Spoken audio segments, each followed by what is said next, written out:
First, let me thank that you came to my talk, even though it's a German topic. I will be talking in English because I think it's interesting for a wider audience. So the question is, this one? The question is, what is WhiteIT and what does it aim for? And I will try to encourage that you concern yourself with WhiteIT and similar alliances. So, my name is Bahls. I represent MOGiS, a German organization of victims of sexual abuse. Being a victim myself, I was involved in a German discussion about blocking in 2009. Most of the information that I will be presenting here is publicly available. It just has to be pieced together in a meaningful way. I first planned to do this talk in German, but for the benefit of everybody in the EU, I will be doing this in English. So please deal with me through the German parts, like the parts concerning Germany. In the end, you should get a picture of what is going on. Especially if you are working with or are a hosting service or access provider based or operating in Germany or the European Union, you might want to listen up. One thing I want to make clear in the beginning is I'm not a fundamentalist with regards to fundamental rights. I know there has to be some balance between rights and criminal proceedings. But, so, let's say I'm willing to cooperate with anybody seriously and constructively working against child sexual abuse, but that person or that organization has to show willingness to respect fundamental rights. Yes, why do I do the talk now? It's a little early, I have to say, but I want to live a smaller life in the future. I want to finish my PhD thesis, and I want to do it before Mr. zu Gutenberg does it. And I know I have been seeing this for ages. In the end of 2009, I told everybody, well, I will drop out of politics and I will do my doctoral thesis. I did not. Well, and I don't have a ghostwriter, so I have to do it myself. So this is it looks like the only chance to make you aware of what is going on, and I can only hope that somebody of you sitting in the room or somebody watching the stream will pick up where I leave. Usually problem with large gatherings of people, everybody thinks everybody else does it. No, if you don't do it, nobody else does it. Actually, as I said, it's a little early for the awareness rising that I'm trying to do, but next year's 29C3 will be way too late. So going public now is the best decision for me, especially in light of the recent events. After this talk, there's a Q&A section. Perhaps off record, I can talk about some stuff if I am asked. So, MOGiS is an organization of victims of sexual abuse. First, we call ourselves a voice for victims, eine Stimme für Betroffene. And now we call ourselves MOGiS, a voice for reason. Most of you probably know me from the German debate on blocking.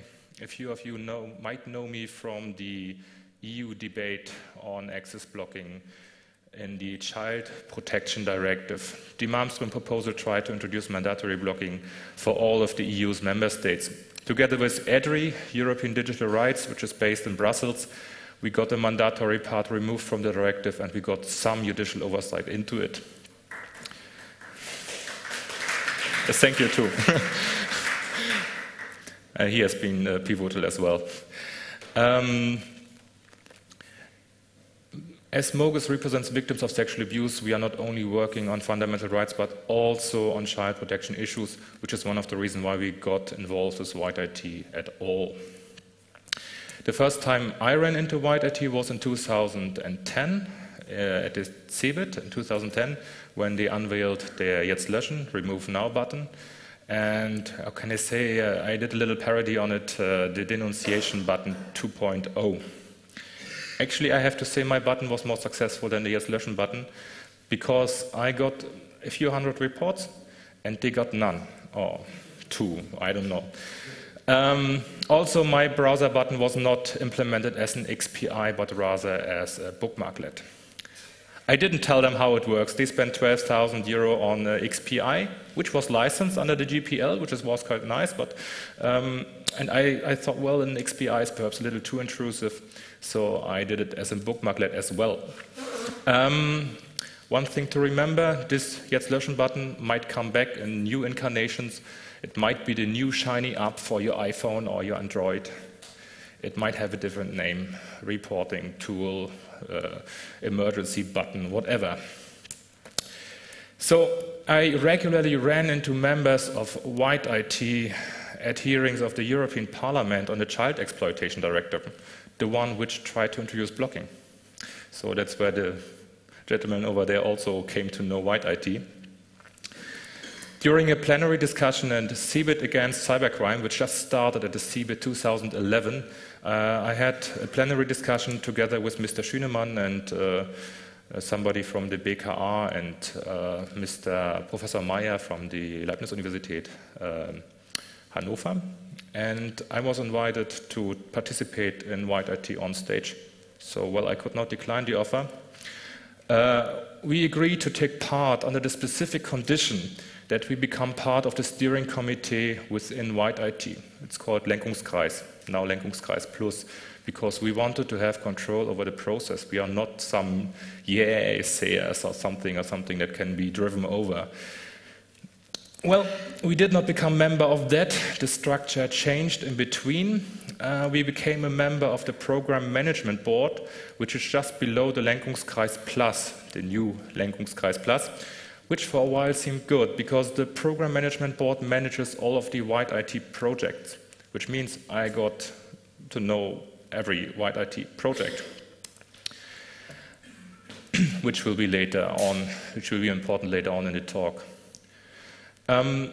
WhiteIT ist das Bündnis gegen Kindesmissbrauch und dessen Darstellung vor allem in der digitalen Welt. This long title, can I say, stems from the fact that I was nabbling then about using child pornography in their title.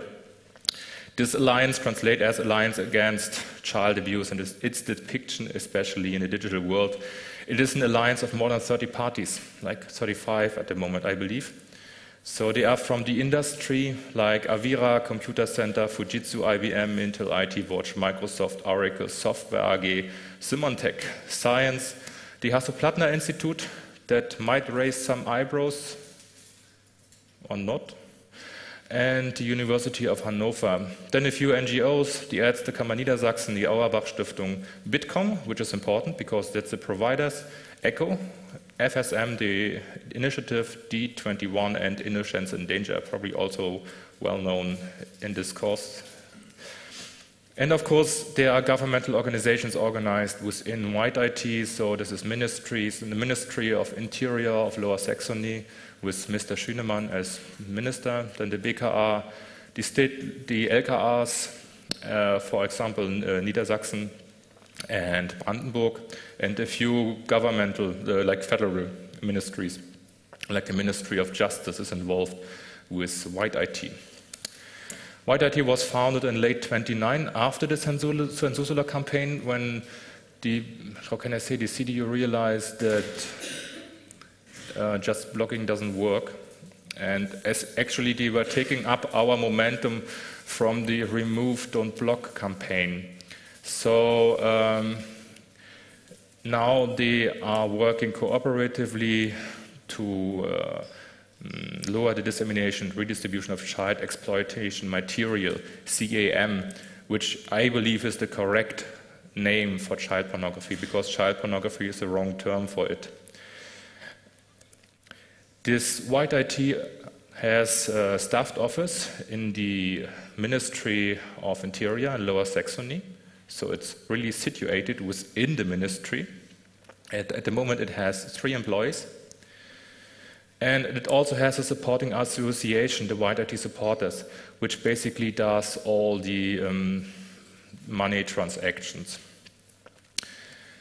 WhiteIT currently has 3 major parts. As I said, the structure changed a little in between the invitation and us taking part. There's a steering committee, which determines where WhiteIT is going, the program management board, where the projects are being managed, and the Geschäftsstelle, which coordinates the interaction. The supporters is an association of WhiteIT members and people like external to WhiteIT to organize financial support for WhiteIT. There's also a Bund-Länder-Projektgruppe, bundesweite Hashware-Datenbank Kinderpornografie, is like a federal database on child abuse images. This database will not only contain child abuse material, but also usual pornography. It has 5 categories, only 2 of them are criminal in Germany. And this database, how can I say, would be a topic for a different talk. I hope that somebody might stand up and explain us what this Hashware-Datenbank Kinderpornography is meant to be and how it is supposed to work and what is actually put into this database. It's really important. Somebody has to take this up. That's actually the reason why I ask you to use the internet and the wiki and perhaps do some open source research. So if you have some time, please look for this. Oops. So the WhiteIT steering board has a few members, Ärztekammer, Avira, and Auerbach Stiftung. That's quite a kind of strange because it's like the same person representing both. Then there's Bitkom, Computer Center Fujitsu, Initiative D21, Microsoft, Oracle Software AG, and Symantec. So all the most important players, and most of them being global players. So the supporters has been founded in 2011. It has been founded in Berlin at the Ständige Vertretung des Landes Niedersachsen in Berlin. Chairman is somebody from Computer Center. Second chairman is somebody from the Minister of Interior. The treasurer is a German veteran from Afghanistan who currently is intern at the Minister of Interior. The secondary is somebody from Symantec, and there is an additional board member, Thomas Diekmann. I would suggest Googling all of them. Thomas Diekmann is kind of strange because he is difficult to find. WhiteIT supporters' role is to enlarge the reach of WhiteIT and to be able to raise money for the projects. Well, the control by the Minister of Interior is quite apparent.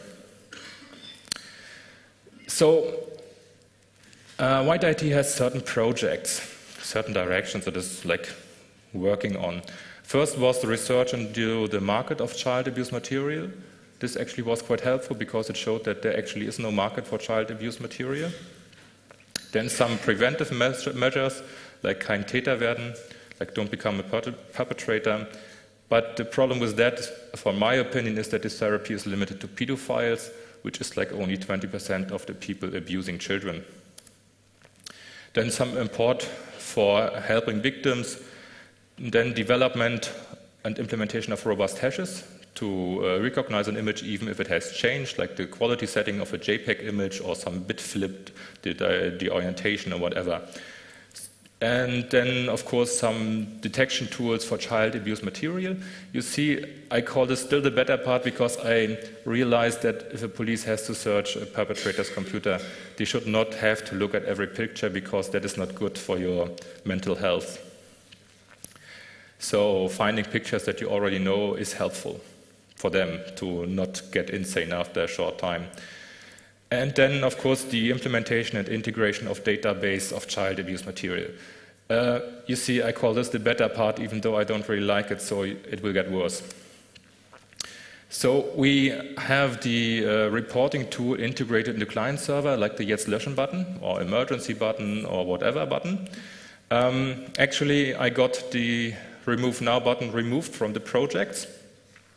If anybody wants to pay my travel cost for that one meeting, it's 151 euro. I would be really glad and thankful.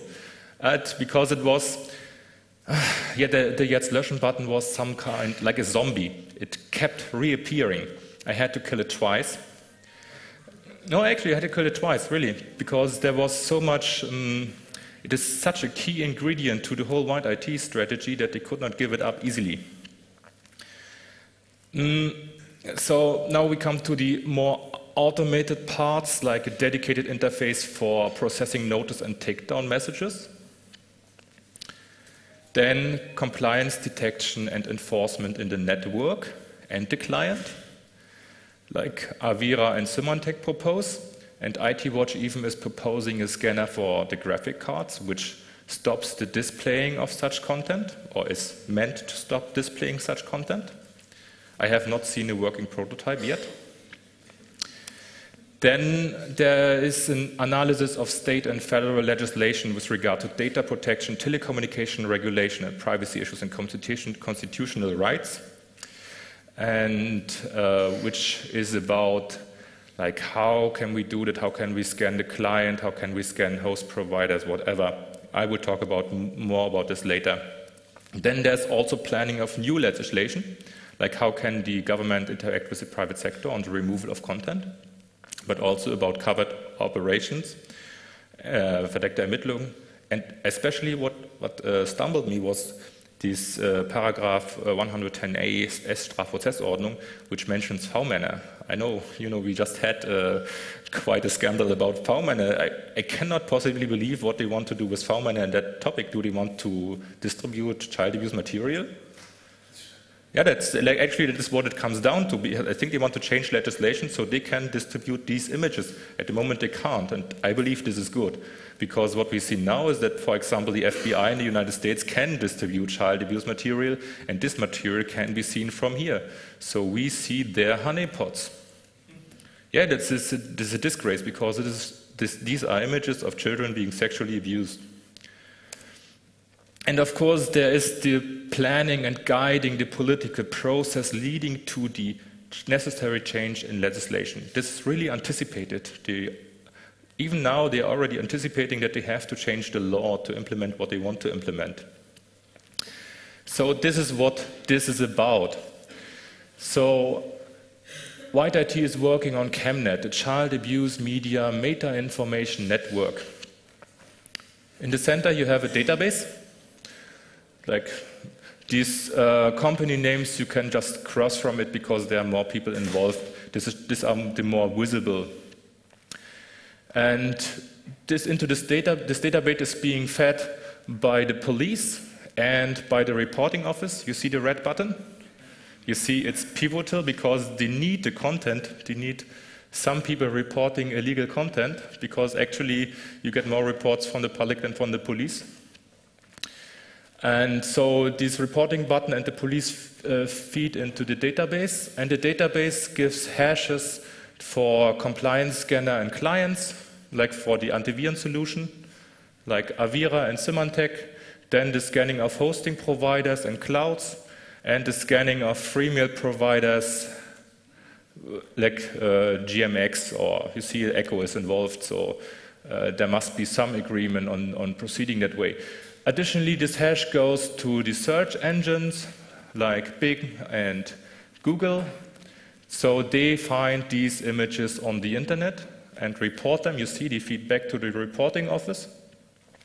So it's like a fishnet trawling the internet with like illegal content being reported. Of course, this technology will be neutral to content. So if you feed a hash into it, it will find it, whether that is child abuse images or not. And this is what they envision. And of course, then certain questions are raised, like, is it okay to give the hashes to the search providers so they find what they have to do when they find the file? Also, can we give these hashes to police abroad? Is it okay to scan the email of a customer? Is it okay to scan the host of a customer? Is it okay to scan the client of a customer? How to react, all this stuff. This is being worked on. This is a project where I was kind of close. What I was working on with other people was the police cooperation, whether it's okay to interact with other police forces in the European Union. The other part was split off the project I was working on. You might imagine why. And was done in a different project, and it was put together after my part of the project finished, which is the reason why I'm here. So, first and foremost, as a victim of sexual abuse, I am all against throwing around images of children being sexually abused, even if it's done by the police. It's like the literal, if the shit hits the fan. You just cannot do it. Even more so, I'm concerned when the data crosses judiciary boundaries or is being stored in international databases. Well, I become even more skeptical if metadata is involved, because it makes it even more harmful when this gets leaked. If you know what the name of the victim is, then this is really bad for the victim. And actually, these databases are around already, and there's no public discussion about these databases, what is being fed into it, who has access, and so on. Hashes, of course, in the beginning might be less sensitive, but they can be used to look up that content. Either if your database is large enough, if you are a search engine, or if you have enough clients to do the search. Any bot masters around here? Imagine like Symantec putting that on the client, and let's say you have 300,000 commercial clients in Germany alone. I think that is enough to find images on the internet if you somehow manage to instrument the client installation of Avira. Additionally, I believe it to be wrong to work on projects to scan the customer's data without the involvement of a public discussion. So, legal questions. As I said, not only we do realize that this is a problem, they do realize it as well. So at the moment there's a legal opinion being sought. Whether these hashes can be exchanged, well, that is like the part of the project I was working on, because I was helping in drafting the questions. I was helping in drafting meaningful questions. Well, and then there's the other part, whether these hashes can be disseminated to interested third parties, the antivirus vendors and search engines as an example. Then there's the question whether there's the willingness of the service providers to use these scanners to scan their customers' data. As I said, email hosting, cloud, access provider, and how this activity by the providers can be assessed, whether it violates fundamental rights. Article 10 is telecommunication, Article 13 is lawful search. And whether changing the provider's terms and conditions can just accommodate for the scanning of customers' data. So they want to do the small solution. Next time you log in GMX, you have to accept the new AGB, which like tells, okay, you can use GMX but not for certain content, and if we find you using that content, then you're in trouble. And then there's the question, of course, there are always providers which are not willing to cooperate on the scanning their customers' data. I call them the brave providers. We had the same thing in the German blocking discussion in 2009, where some providers said, no, we won't block, and which have been put into the child abusers corner, perhaps you remember. And so they're asking themselves, like, how can we force them to cooperate? And then there, of course, is the question, like, how current legislation has to be changed to accommodate for the voluntary and the involuntary scanning of customers' data. So that was the spotlight on the ChemNet. Additionally, I have a few grievances I want to make public. First is Microsoft and its PhotoDNA. Microsoft has PhotoDNA, which claims to reliably detect images even when distorted or changed otherwise. Facebook uses this to implement their image search. PhotoDNA is based on research by a digital forensics expert in Dartmouth College. This research is under a non-disclosure agreement. I had some mail exchange with Professor Farid and Microsoft. So Professor Farid wrote that, well, this is under non-disclosure agreement and the full technical details are not available, and to go to Microsoft and ask them. Well, I went to Microsoft. Microsoft told me it has not been published, and there is quite a bit of information available at Microsoft PhotoDNA. Actually, this is just the usual press kit. I am a scientist, I'm a mathematician, and this is just bullshit what you find on that page. It doesn't tell you the algorithm. And so, if anybody is interested, watching the stream or in this room, please, if anybody can find out how PhotoDNA works, I believe it's some heuristics. I believe the reason it is under NDA is because it uses heuristics which can be defeated if you know them. And actually the heuristics can be found, I believe, because there's, on the internet you can find an abstract to a poster presentation from 2009, I believe, or 2010, where you can somehow reconstruct from the abstract what they are doing. They are going through the image in a certain way. So I don't believe this is really working.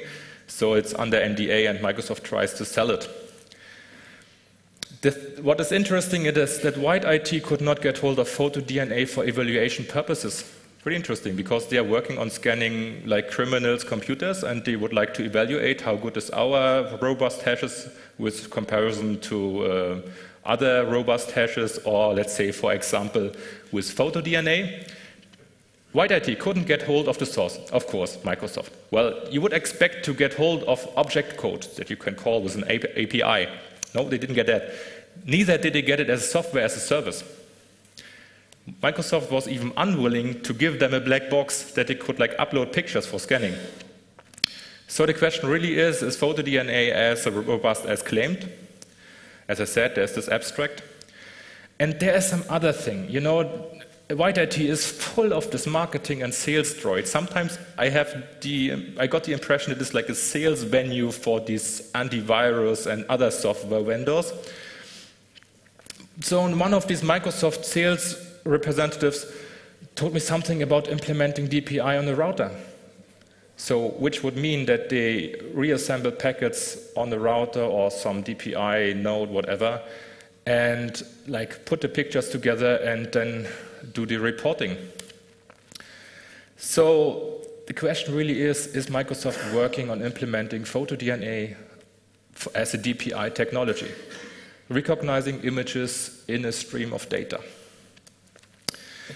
Next spotlight. This is the role of BSS Butzet and Arne Schönbohm. Arne Schönbohm is the son of Jörn Schönbohm, who has been Minister of Interior in Brandenburg. So that's how you can found a career. He has been with EADS and with the defense sector for a while. And he shared the panel discussion in 2011 with Minister Schünemann and Frau von Weiler from Innocence and Danger. The other panel discussion was Jimmy Schulz from the German Bundestag. And he was how can I say? Everybody was against him, of course. It was like a home game, Heimspiel for Mr. Schünemann.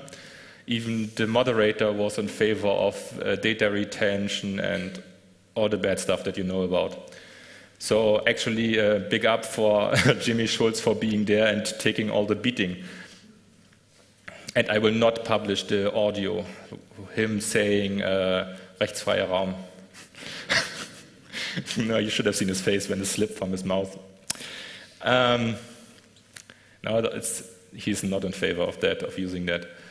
So, Arne Schönbohm recently came into my mind again when there was a discussion about the German Staatstrojaner, because he said that Trojan horses secure our prosperity and wealth. If you want to go to Fefe, the Nerds Bild-Zeitung, it's a little long to type now, but anyway, you will find it. Use this Q&A section. So let's have a look. What actually is this BSS Butzet Shared Service AG? The commercial focus lies on the German security market. It concentrates on clients that have a security-related role. Governmental organizations, non-governmental organizations, and companies involved with defense, technology, and security. That sounds nice, doesn't it? From the BSS Butzet webpage, we support all kinds of companies from the security sector in relation to increasing their market share or getting involved with security research programs. Wow, that fits, doesn't it? Like what Symantec and Avira are doing at the moment. A further sphere of our activity is to advise various political decision makers with regard to security strategies. So I ask myself, what is Mr. Schönbohm's role in the WhiteIT endeavor? Is he advising Minister Schünemann on data retention, which is now called Mindestspeicherfrist or Mindestdatenspeicherung? Is this term coined by him, perhaps? Because I got the impression that he's very well versed in political processes and how to communicate. So I think really people should use the chance and look up BSS Bootzit and Arne Schönbohm and what he does. And while we are at it, Arne Schönbohm had a Wikipedia page. You know, it has been removed in 2009 because, you know, the usual one, it wasn't relevant. I believe Arne Schönbohm is relevant. So go to the major wiki and put the fucking article back into the Wikipedia and research on Arne Schönbohm. I think he has to be in public focus. And then the question is, what other projects are BSS Bootzit Shared Services AG and Mr. Schönbohm working on? I know he works on Tetra, he's promoting Tetra. And there might be other things that he's working on, like what are his ties to EADS, the defense sector, and so on. The more or less last topic is the antivirus vendors. All of these vendors are working on compliance scanners. IT Watch even wants to implement a compliance scanner on a graphics card. Well, on a client, this will only work very limited, perhaps in corporations where you have limited access to the hardware. Well, this situation changes if you talk about scanning customers' data as planned with ChemNet, a hosting provider, email provider, cloud provider, eventually access provider. I can show you the ChemNet picture again. You know, they want to scan corporate networks.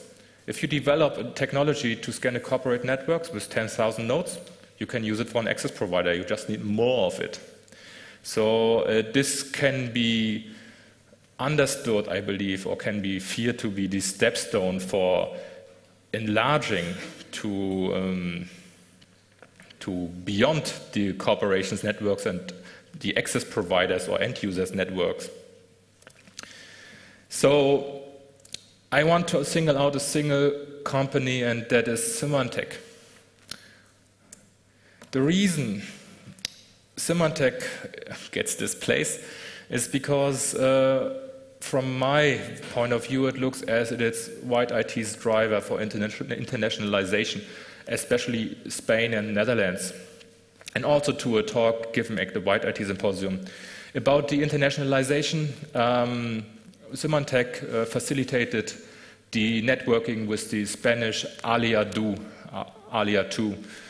which is a fund, a Spanish fund, which works on the exactly same topic as WhiteIT. So Symantec facilitated this networking during the Symantec conference in Spain. The interesting thing about Alia2 is that they did not become member of InHope, the reporting network for criminal content. They applied for being a Meldestelle, a contact point for criminal content, but they did not become a hotline. They did not become a hotline for child abuse material. I asked myself, why didn't Alia2 become member of InHope? That perhaps is a question to InHope. If anybody in the room or watching the stream wants to perhaps ask InHope why Alia2 is not a member of InHope, please feel free to do so. And if you don't do it, nobody else does it. If you want to see it, go on the WhiteIT homepage and you will see Alia2, the interaction being announced. So let's go back to the talk that I was talking about, why actually Symantec gets this place. And that is a talk that was given in 2010 and had the title Bestrebungen und technische Realisierbarkeit gegen Missbrauch der Kommunikationsstruktur. Like efforts and technical realizability against misuse of communication infrastructure. The lecturer, of course from Symantec, was asking, ist die technische Zensur in der Demokratie durchsetzbar? So does technical censorship work with a democracy? How do we work active and proactive against like misuse of networks? Which measures are realizable and how is the reaction on them? I think that's actually what you ask yourself if you want to imprison your constituents. So then the talk goes on about how new technology is disruptive and how you have to adapt it. Actually, it seems that if they identified social networks as a threat, their solution to it is DLP, data loss prevention. Well, that is a very bad picture. I did this with this fucking phone. And you know, I watched some CSI Miami sequels. You see what you can do with image enhancing technology? So you have the management layer, which explains what kind of data is allowed to flow in the network. You have the discovery of the data, like on the drives. You have the discovery, the monitoring in the network, and then you have to action on what happens on the network or on the host. Some of you might be remembered on the Schultrojaner. Schultrojaner will work exactly like that. 1% of the computers are being scanned. You just install Symantec, whatever. So this is data loss prevention. I asked myself, what the fuck has data loss prevention to do with child abuse material? Actually, I want child abuse material to be lost. Yes, and actually, the other stuff is like, he was also mentioning identity management and copy prevention and ownership detection. Huh? That might sound familiar, doesn't it? So, for me, as a victim of sexual abuse, it looks as if child abuse is being used to force DPI technology down our throats. Actually, I got this original of the slides, so it wasn't like CSI Miami. You cannot regenerate that image. The other thing is this. Look what Symantec was advertising in the same talk. Their global intelligent networks, they have like 240,000 sensors in 200 plus countries, 130 million clients. And that they use for their intelligence on current threats on the internet. And also you see they have this 1 billion web requests a day, so also they are harvesting the internet. So, and it was advertised at the workshop against child abuse images in Hanover in 2010, which is the reason why Symantec gets the spotlight.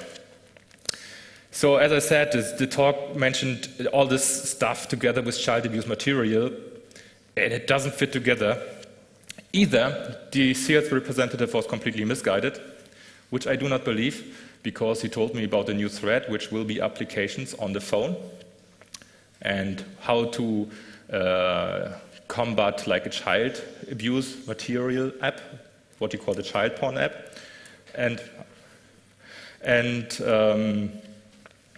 so he's not completely misguided, I believe. Especially as one of the leading questions was what measures are realizable and how is the reaction to them. So they are realizing currently already that what they are doing will not be received nicely by us. So, some questions about the strategy of Norton Symantec arise. Does Norton Symantec work on deep packet inspection technology for law enforcement purposes? Since VeriSign recently became part of Norton Symantec, perhaps you know, VeriSign is a certification authority. Some people might remember DigiNota. The question is, does VeriSign hand out certificates to governments to enable their law enforcement agency to do active man-in-the-middle? The reason why I'm asking this is because during the talk, the sales representative was talking about breaking up encryption, SSL encryption at the border gateway.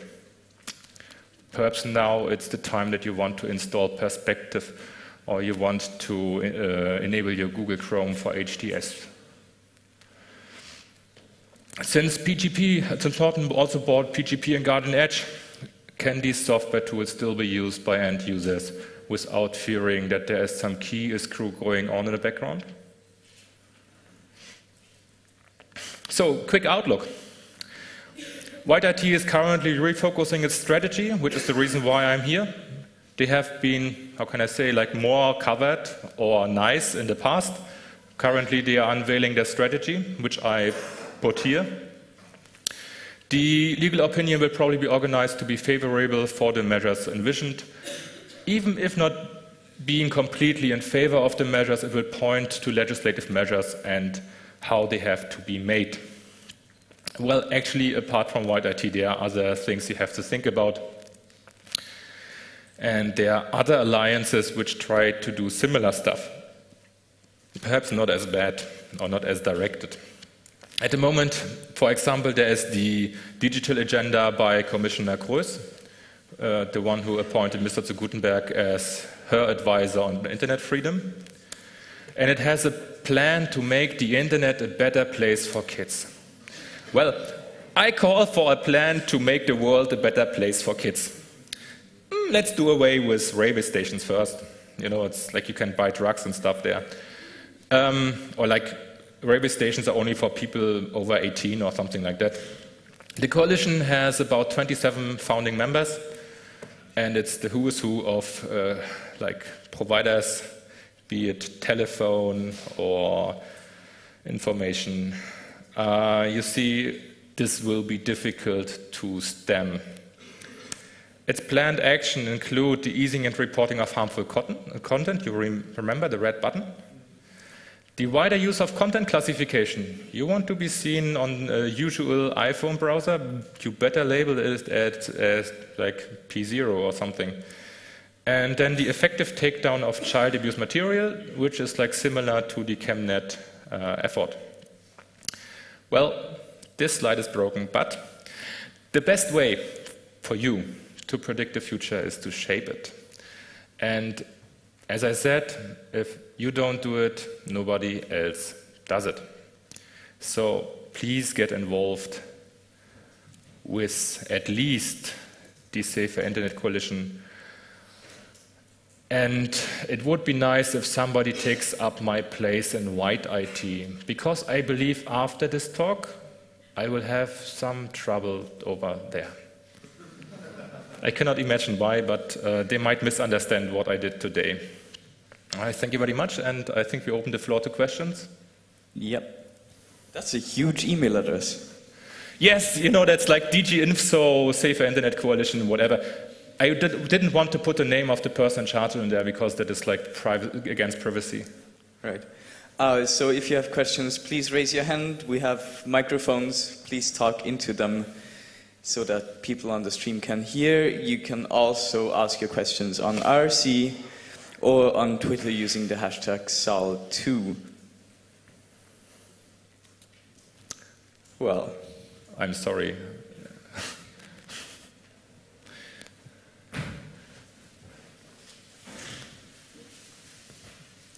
In Denmark, we also, after New Year, we're getting a new law which is mandating DNS blocking of gaming sites which don't have a license to operate in Denmark. Yeah, it's the same in Germany. And that's a response to that we had some blocking from privacy sites, and we've also had a voluntary effort with Save the Children and Danish police to make a list of child pornography sites, which have been voluntary in the way that if you don't have it, the tablet press will write about you. So all the big ISPs have been forced to have it, even though everyone who wants to see child pornography, they know how to get around the DNS blocking. The thing is with this, in Denmark it's Red Barnet, I believe. Yeah. Red Barnet is Save the Children Denmark. And this is part of a bigger effort which precluded the EU directive on blocking. Actually, this was part of an effort which started in 2007 and which was driven by a few non-governmental organizations and was, how can I say, funded by the European Union. It was in the INEXO.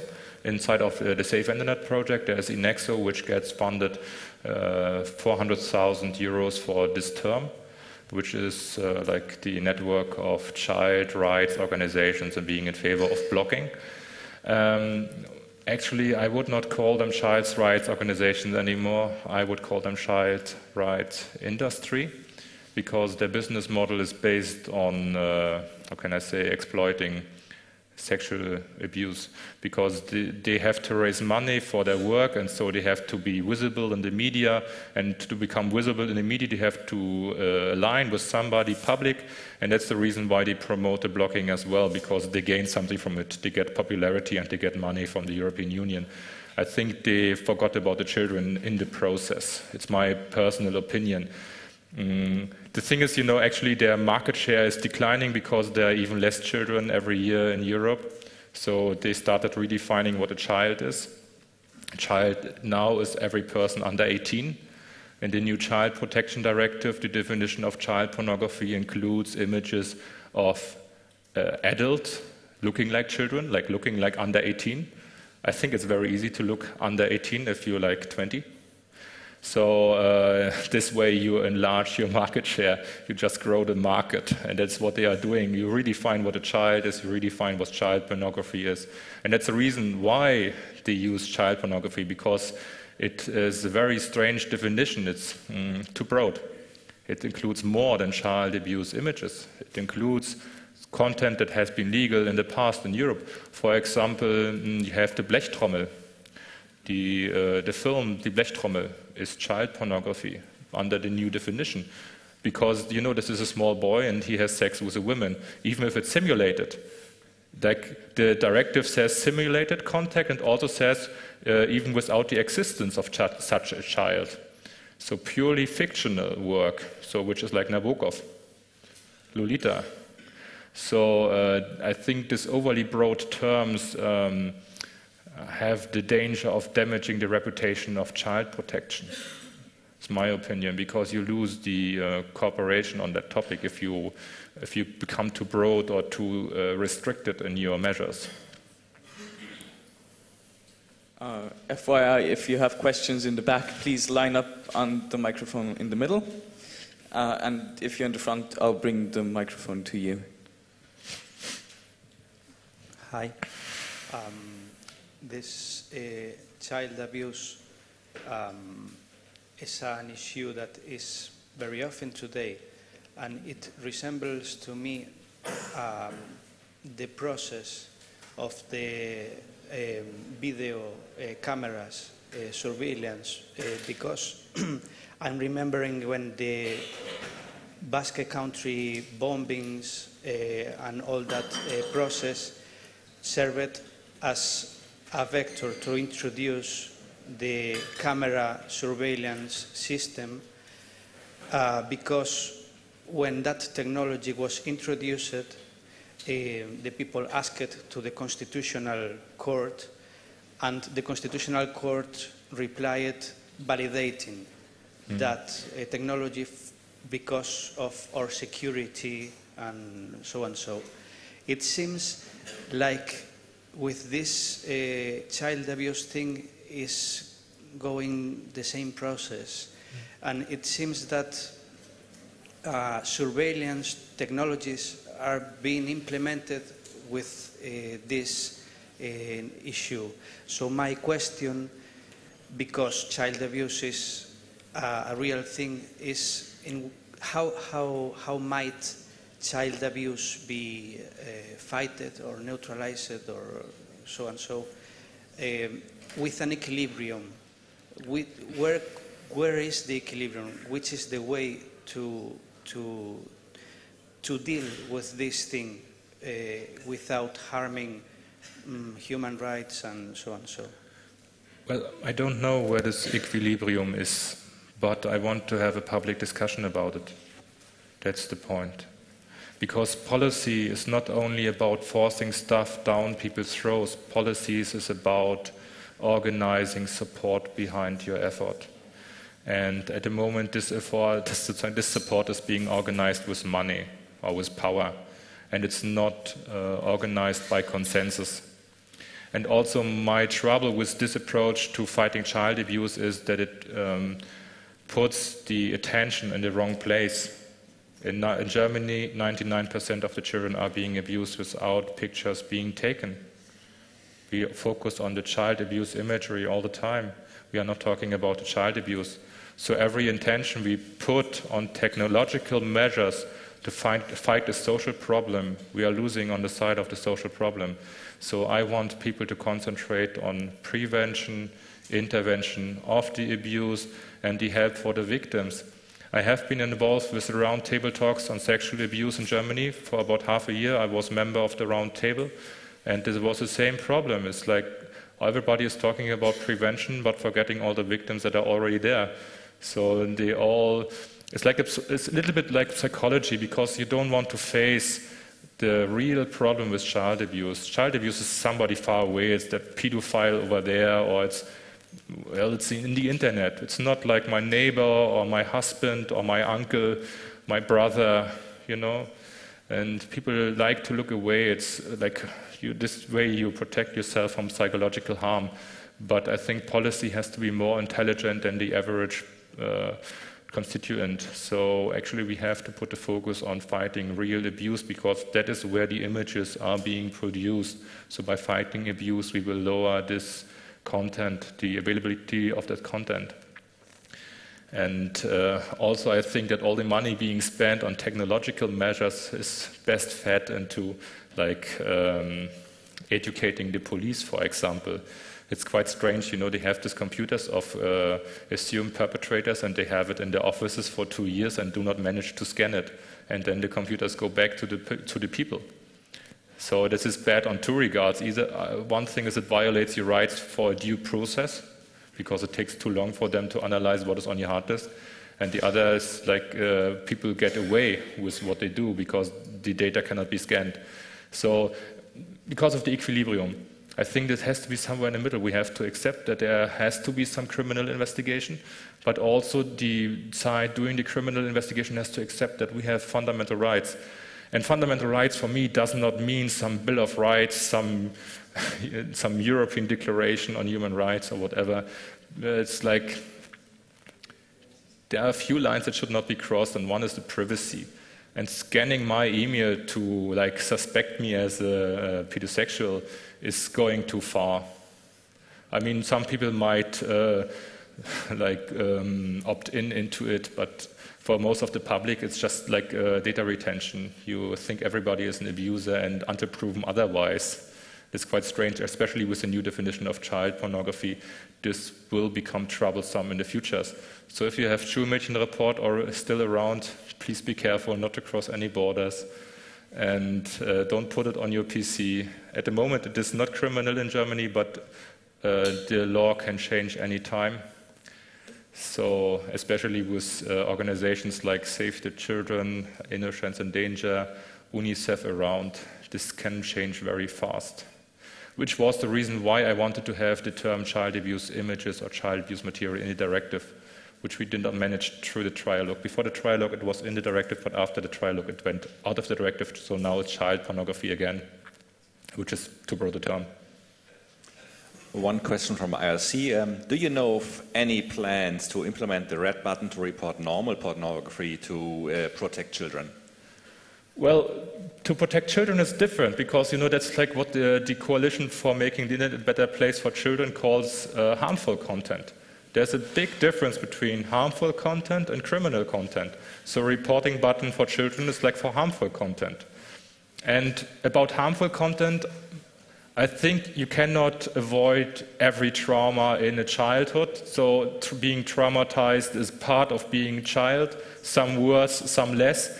And for me, for example, when I was 8, I had a thick book in my hand. The book was called The First World War in All Its Scary Details. Der Erste Weltkrieg und seine grausame Wirklichkeit.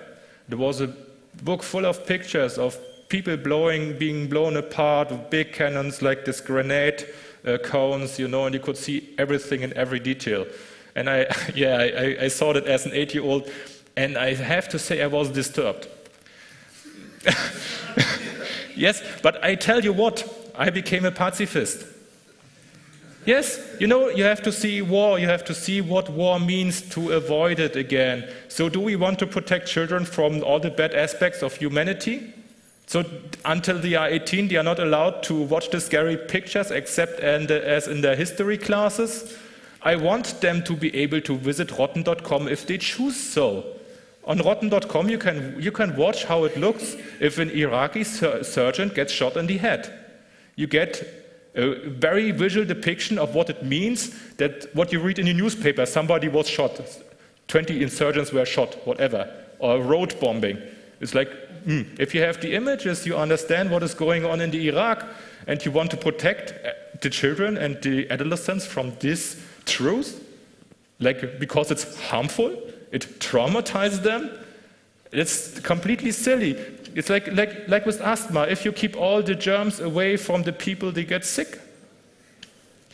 So, and if you are like protected from all the harmful content, you will not be able to get on in life. Because when you are 18, there's real life out there waiting for you. Thanks for your talk. I have a not very technical question. As you know, when some organization or some person, some organization is fighting against something, this organization exists as long as the subject of fighting exists. So, what do you think about, and you can see that there is this database which is dangerous itself in somehow because of the danger of leaking data from it. So what do you think about not fighting but bringing something to reduce the topic of sexual abuse of children? Well, you have to tell children how children are being abused. So the problem is if you are a child and you are being sexually abused, you don't know what happens to you. You do not define it as sexual abuse. Only as an adult you become able to define what happened to you as sexual abuse, because only when you become an adult you realize what effects it has on you. So you have to educate children what is right and what is wrong. And this also means to accept if some child says, no, I don't want to wear that dress because it's similar, or no, I don't want to be touched by grandpa. Stuff like that. And also it's the responsibility of the adults to listen to children. So the strategy to fight abuse is a lot more basic than what you read in the media. As I said with the Kein Täter werden project, the problem is that most people abusing children are not pedophiles. They don't have a primary sexual orientation for children. They are not only aroused by children, some of them are not even aroused by children at all. So these children are being abused because they are the weakest link and because they are available. That's the reason why children are being abused, not because they are especially sexually attractive. They are only sexually attractive for pedophiles. And so we have to understand that child abuse happens around. It's a lot less than in earlier years because nowadays we can talk about sexuality. For example, I talked with somebody from Ireland. They couldn't even talk about their abuse because they had no words for it. They didn't even have words to say, I go for the loo. You know, and if you were at a Christian school, you could not say, I was at the toilet. This was too much, that was too gross. So they had no words to name their body parts or to name what happens to them. And if you don't have the words to talk about it, you don't have the mental tools to think about it. So actually I think that the sexual liberation of society enables us to talk about sexual abuse now. Because before that you could not talk about sexual abuse because sex is taboo and sexual abuse even more so. So I think we have to become more open about it. Like, for example, sexual abuse of women now is an everyday topic that you can talk about without people freaking out completely. So I think it should be the same with sexual abuse of children. We should be able to talk about it openly and without freaking out. And then we have to find out what we can do. And what we can do is not somewhere far away in the internet, but it's around us. If you go somewhere, let's say if you go to a pub or a cocktail bar and you see a child sitting with an adult there, sometimes perhaps you want to ask the child, is this your father? Is this person related to you? For me, for example, this would have helped. If somebody would have asked, sorry, this guy, is this your father? What is he doing with you here? You know, that might have made a difference. I mean, not everybody is as lucky as I was because I was able to go away. A lot of people are not able to go away because they are being abused in their families. And so we have to talk about that. So sometimes you know children listen to what you say and you see them opening up because they can relate to what they say, what you say. They relate to it. And you see it working in them. That's like what I would propose. It's like a more humanist approach. It's not the approach. Well, thank you.